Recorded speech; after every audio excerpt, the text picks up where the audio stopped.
It's time for another Dice Tower review with the Chief, Bart Brunsheen.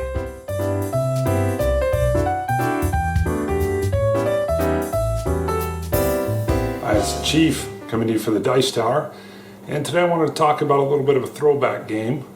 This is also a Reiner Knizia game, and it's one of my favorites, Medici. Now notice the little fella here, not too happy. Tom doesn't like that he looks so down and depressed, and he's not a big fan of this. And by Tom, I do mean Tom Vazel.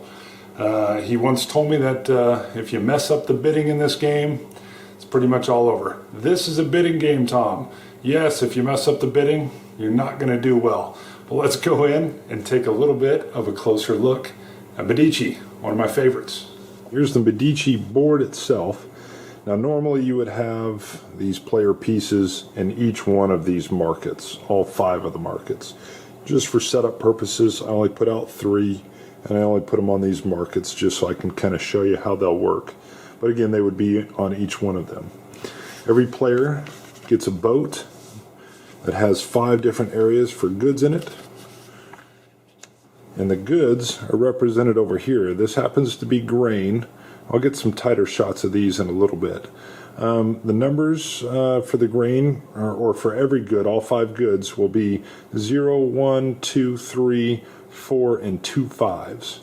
Now if you're playing with all 6 people, there's a bag that has all the different types of goods in it, and all the goods will be in a 6-person game. However, I actually like this with 4 or 5 people, and it scales really well for all levels. I don't like it with 3 too much, but when you play with 5, you're actually going to remove 6 cards at random. So there's 5 kinds of goods. You have dye, grain, cloth, fur, and spice, but you're not guaranteed that they're all going to be in there, because there's going to be 6 removed in a 5-person game and 12 removed in a 4-person game. So it adds a little bit of, hey, I'm really hoping to get that 5 grain, but it might have been pulled out secretly and may not even be available.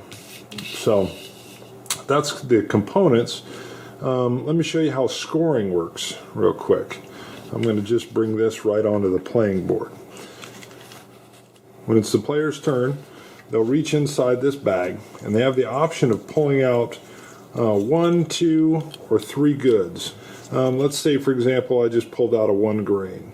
I bring that down into the area, and I could send that around for bid, and I'll get last bid on it. And you simply bid your victory points. They call them florins. Start a game with 30 florins or victory points in a 3 to 4 person game, and 40 in a 5 or 6 person game. So you're bidding your money, and what you'll end up winning is more money to come back. So you're always playing with your victory points. But let's say I wanted to bring out another good, and I got lucky and I ended up picking up the other 5.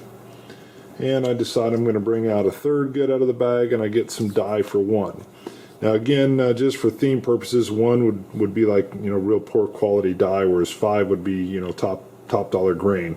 But all it really matters is when you're putting stuff into your boat. Let's say this goes around, I end up getting the high bid on it. I put these into my ship, and they go in these open little hold areas.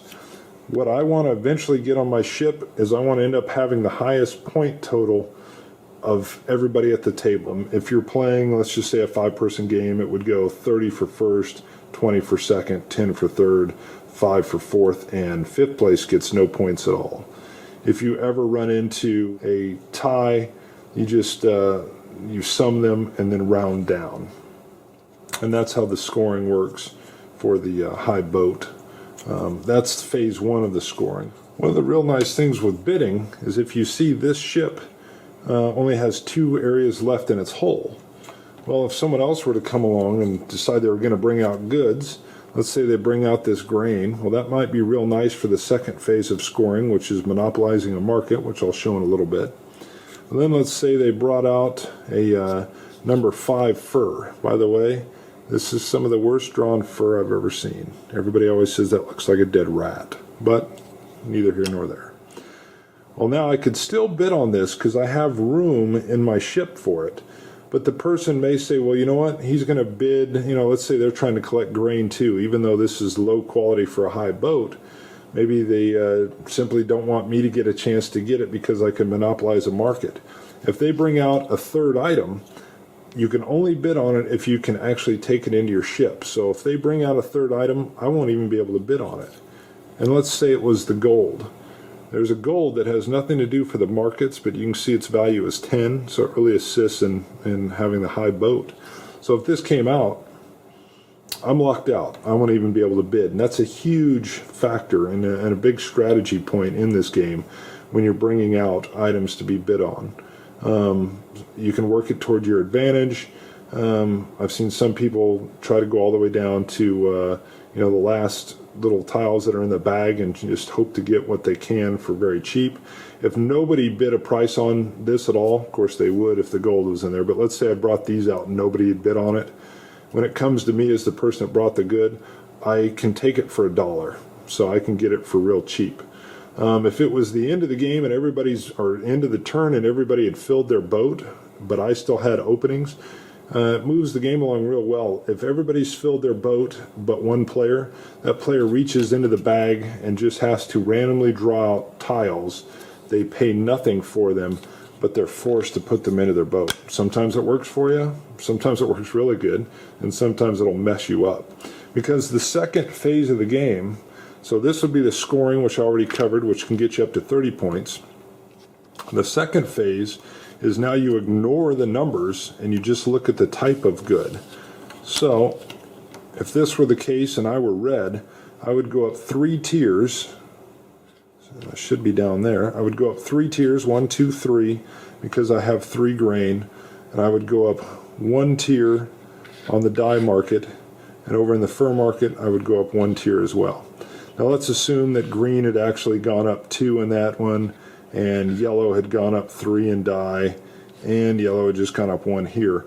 The way scoring would work in these markets, the person that's highest up on the tier will get 10 points. The person that's in second place will get 5.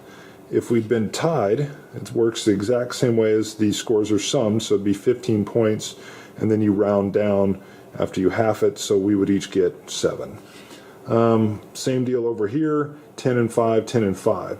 Now you'll see that if you get into these colored tiers, there's numbers 20, 10, and 5.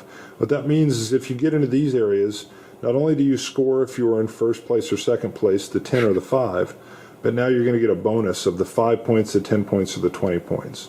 And this is cumulative. The boats, you will wipe them out after each round. There's 3 rounds. So you're always collecting for a high boat, but this is progressive. As you climb up the tier, you'll stay there, and then the next turn, obviously, you would want to collect those same type of goods to push your guy further up the pyramid, because ideally you're going to get your guy into this 20 spot. You're going to get 10 points for being at the top, or being at the top of the tier, and another 20 for a net of 30 points just in that one area. So this can be far more important than the boats, but boy, you better not ignore them. Otherwise, you're going to be probably not winning the game, depending on what your opponents are doing. And that is really it. So you've got to pay attention to the type of goods you're getting all the way through the game, and you definitely want to maximize your point or your numbers that are in the boat as you go through turn, and then the third turn. All right, we're back. He needed a little bit of love, so I kind of got him cradled a little bit. So one of my favorites, simply because the bidding mechanic to me is, this version is my favorite. I like the whole strategy of bringing out 1, 2, or 3 goods, and that matters for me in terms of, obviously I'm going last, but if I bring out a certain mixture of goods, may not even be something I want to bid on. So I got to be real careful on what I bring out. Or if right off the bat I get something out there that I don't like, I throw in some more stuff, and hopefully it works my way, and the people out there get stuck with a mixed bag of stuff they got to bid on. And if nobody wants it, boom, push it into the water. So love it. Yes, you've got to watch how you bid. Don't bid more than you can possibly get back.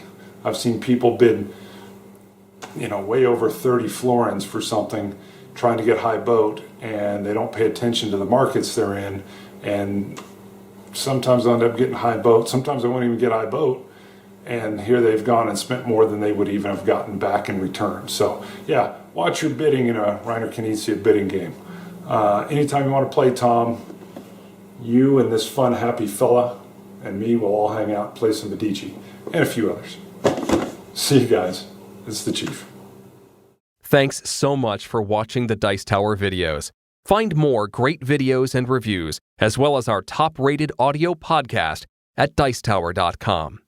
You can also find the latest board game news at Dicetowernews.com. I'm Eric Summerer, and you've been watching The Dice Tower. The Dice Tower is sponsored by Fun Again Games, the world's best game source. Fun Again Games has over 5,000 games available. Check them out at funagain.com.